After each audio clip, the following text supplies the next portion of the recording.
Bem, depondo na CPI do Distrito Federal, o general Penteado, o número 2 do GSI, Gabinete Institucional, do general G. Dias, o general Penteado, número 2 na escala hierárquica do GSI, acusou com todas as letras o general G. Dias de não ter passado as informações que eram do seu conhecimento, desde o dia 6, 2 dias antes do evento do 8 de janeiro, não ter passado as informações geradas, enviadas pela ABIN, Agência Brasileira de Inteligência, a 33 organismos do governo e aquele que era o principal organismo, aquele que era liderado, chefiado pelo ministro general Gonçalves Dias, ou G. Dias, ou ficou sendo conhecido, pura e simplesmente o general Penteado disse: não recebemos as informações,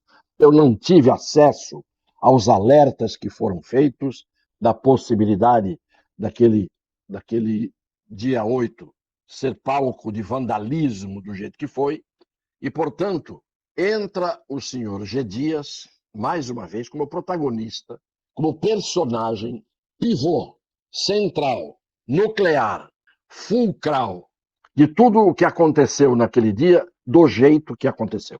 É preciso explicar claramente que o 8 de janeiro tem que ter a leitura de como ele aconteceu naquele dia. Há um 8 de janeiro que foi visto ao vivo por todo o Brasil, pelas emissoras de televisão, mostrando o que aconteceu ali. Só que o 8 de janeiro não acabou ali. O 8 de janeiro continua até hoje acontecendo. Porque todo fato que não é desvendado a tempo, tudo aquilo que não é esclarecido no momento oportuno, toda história que é mal contada, ela não está contada. O fato que não tem suas explicações devidas é um fato, no mínimo, duvidoso em relação àquilo que o gerou, àquilo que foi consequência dele e assim por diante. Então, o que chama atenção até hoje é que o 8 de janeiro continuou até agora com pessoas que foram presas, quase a imensa maioria, sem ter imputada a si a conduta criminosa que teria praticado, o que é absolutamente exigido pela Constituição e pelas leis brasileiras. A acusação tem que ser específica, típica. Isso não houve para muitas e muitas e muitas pessoas. E talvez o que nós tenhamos de concreto, em termos de imagens que apareceram, graças à CNN, que até hoje eu não sei se fez por jornalismo ou fez sem querer a divulgação daquelas imagens, o fato é que se aquelas imagens não tivessem acontecido, não haveria G. Dias. E não havendo G. Dias, o 8 de janeiro teria terminado no 8 de janeiro, com as prisões que aconteceram a partir do dia seguinte, principalmente, com as acusações imprecisas e indefinidas, o que contraria a Constituição e as leis, e estaria o fato encerrado.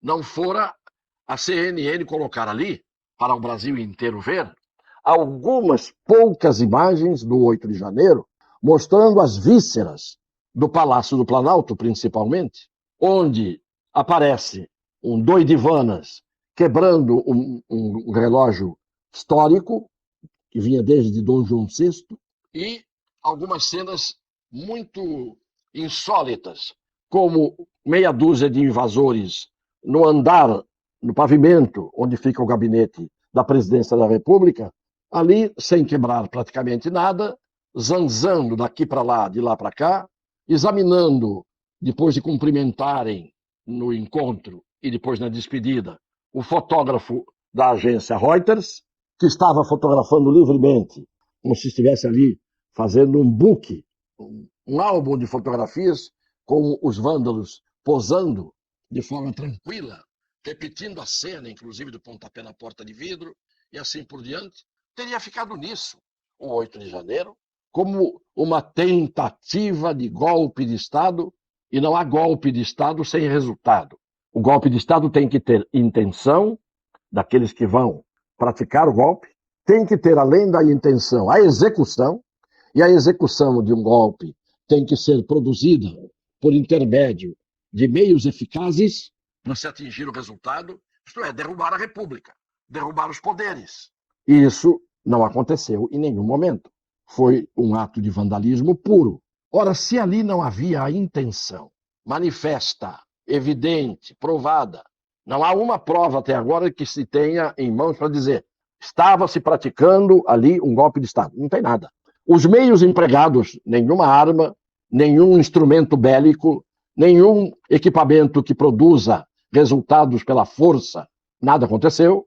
Nenhuma liderança que estrategicamente, logisticamente, dissesse por aqui, por ali, fazer isso, fazer aquilo, nada. Uma pessoa ou outra que entrou ali dentro não sabia nem por onde começava a quebrar uma peça ou outra peça. Portanto, não havia nenhum ato demonstrativo de golpe de Estado. Onde é que a coisa fica grave? Tão grave quanto o vandalismo, ou mais grave do que o vandalismo, que é meramente uma ação predatória, isto é, uma ação de quebrar edifício, dependências do edifício, equipamentos, móveis e utensílios que guarnecem edifícios dos poderes, sem nenhum ataque pessoal a ninguém que ali estivesse, já não digo dos detentores do poder, dos que exercem ali dentro daqueles prédios o poder. Não havia deputados, não havia senadores, não havia ministros, não havia presidente da República, não havia ministros do Supremo Tribunal, não havia nada. Prédios vazios num domingo à tarde, absolutamente deixados à própria sorte e ao abandono. E aí é que entra a CNN, que foi a grande mãe da investigação que até agora se produziu. Porque com as imagens do G. Dias, entrou o personagem fundamental. Sabe por quê? Porque o G. Dias era o ministro colocado por Lula, depois de ter sido o seu lugar-tenente, o seu ajudante de ordens, o seu confidente, o seu moleque de recados, durante anos.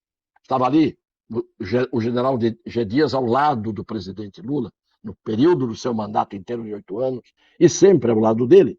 Então, este homem que sempre foi servil, ou que serviu com U agora ao presidente, ele foi o pivô do que aconteceu naquele dia, porque só aconteceu o que aconteceu naquele dia porque não havia ali ninguém para impedir, sem muito esforço, que nada acontecesse, que o vandalismo e o quebra-quebra não acontecesse.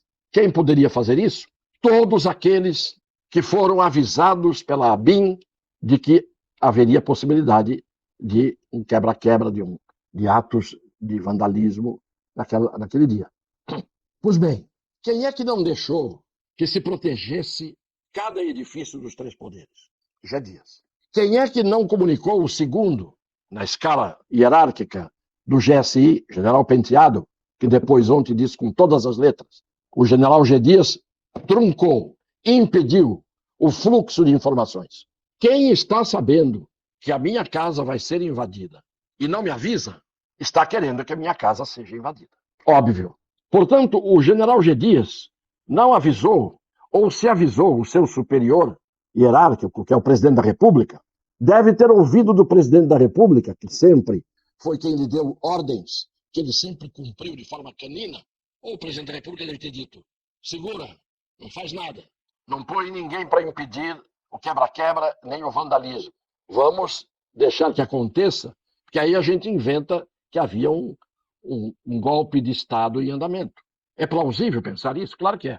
Por isso, um general que serviu sempre ao presidente, ele não diz ao presidente, ele foi gravemente omisso. Se ele disse e não recebeu ordens do presidente para tomar providências, porque ele não tomou. Ao contrário, tomou providências para impedir que outros organismos agissem, que as forças de proteção atuassem. E não apenas o G. Dias, mas o G. Dias em inevitável conluio com o ministro da Justiça, Flávio Dino, que desapareceu com as imagens de 185 câmeras de segurança que estavam no Ministério da Justiça, depois de, durante 7 meses, embromar para apresentar as câmeras, de consultar o Supremo Tribunal Federal, se entregava ou não entregava as imagens, não entregou. Então, quando você vê do lado do governo, o presidente da República não dar uma ordem, se não sabia, era do tipo esdrúxulo, de ser o último a saber quando tinha que ser o primeiro. Vai para Araraquara cuidar de problemas de inundação de rua em Araraquara, numa viagem que não estava programada, nem agendada. E nesta altura todo mundo já sabia, ou deveria saber, os 33 organismos que foram avisados pela BIM do que iria acontecer. E o general G. Dias, que era o seu chefe do Gabinete de Segurança Institucional, ou não lhe disse nada, ou disse e recebeu a ordem para não agir. E não agiram as forças de segurança que estavam, Força Nacional, que estavam no Ministério da Justiça, que estavam no Palácio do Planalto, que desapareceram, que evaporaram, que não tomaram nenhuma atitude para bloquear a ação dos vândalos. Você chega à conclusão, agora com o depoimento de mais esse general Penteado, que todo mundo diz e sabe que é um homem muito sério, o G. Dias foi cobra mandada. E o G. Dias ia ficar no esquecimento, porque não iria ser lembrado, porque não iria existir, não fosse a CNN. Quem estragou todo o plano que estava na cabeça do Flávio Dino, do G. Dias, provavelmente do presidente da República, provavelmente de outros comandos, para que ninguém fizesse nada, desarticulou-se tudo, propositalmente, eu não tenho dúvida pessoalmente, diante da evidência dos fatos. Foi feito de propósito para que o vandalismo acontecesse, para se transformar vandalismo em tentativa de golpe de Estado, uma ridícula forma de golpe do Estado em que ninguém tomou uma atitude concreta que demonstre que esse golpe estava preparado. Para se ter um golpe de Estado, é para se derrubar as instituições e os poderes, não para quebrar móveis e utensílios de prédios vazios. Quando está em curso uma tentativa de golpe de Estado, aqueles que tomam conhecimento, 33 organismos do governo tomaram conhecimento e não agiram, mas o principal deles não toma nenhum tipo de providência, estavam todos, evidentemente, provocando que aqueles fatos acontecessem. Instigaram para que aquilo acontecesse. Despovoaram de forças de repressão toda a esplanada dos ministérios e a Praça dos Três Poderes. Desbloquearam os caminhos, abriram até as portas do palácio. E aí tudo se resumiu em prender, tornozeleiras eletrônicas, etc, numa parte de uma multidão que passeou por cima da rampa do Congresso Nacional, na laje do Congresso Nacional, que muito pouca gente entrou ali. No Congresso Nacional não se quebrou uma única cadeira, não se rasgou o carpete azul do Senado Federal, não se destruiu o Salão Verde, que poderia ter, aquele que aparece os repórteres sempre fazendo chamadas de Brasília, reportagens, entrevistando pessoas. Não se quebrou nada no Salão Verde. No plenário, a mesma coisa. Então, o que nós temos hoje é, mais do que nunca, bem definidas duas omissões dolosas. Eu tenho o direito de presumir que foram omissões dolosas. A do senhor Flávio Dino, que fez desaparecer as imagens fundamentais, e a do senhor G. Dias, que não fosse ele aparecendo naquelas imagens, ele não existiria, e a versão que a gente teve da recepção cordial aos invasores do palácio, a quem até se serviu água, e houve até cumprimentos cordiais ali dentro, tudo isso não teria aparecido, e nós estaríamos, mais uma vez, sendo alvo de engodo, de engano, pela desinformação. E aí eu termino dizendo que, diante da atitude comprovada do general G. Dias, e mesmo que não estivesse comprovada, haveria grandes indícios de que ele estava ali como cobra mandada para que as coisas acontecessem, diante da atitude dele e diante da atitude do senhor Flávio Dino.